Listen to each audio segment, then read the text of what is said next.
The overall goal of this procedure is to demonstrate how to reliably remove the Planarian optic cup without disturbing the brain or surrounding tissues so that the technique can be implemented by researchers and students at all levels of education.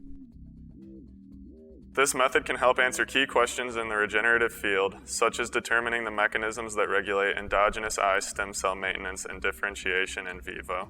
The main advantage of this technique is that it allows researchers to remove just the eye tissues with minimal disturbance of other tissues. Generally, practice is required before individuals new to this method can reliably remove the correct amount of tissue, ablating the entire eye while avoiding ablation of surrounding tissues.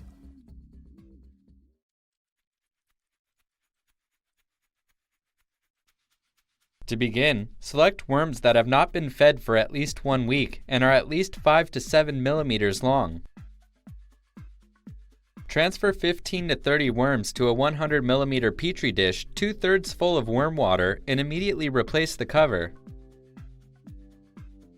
Observe the worms for missing or unpigmented tissues such as white heads or tails to ensure that they are undamaged and not recently regenerating.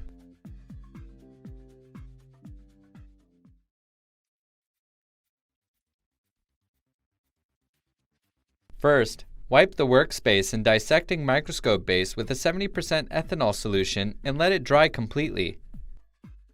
Place the dish with the selected worms on the left side of the microscope. Then, on the right side of the microscope, place a pair of number 5 forceps, a 31 gauge 5/16 inch insulin needle with a 1 milliliter syringe, a clean transfer pipette, and a labeled 12-well plate for collecting ablated worms. Place a box of lint-free tissue wipes, a plastic wash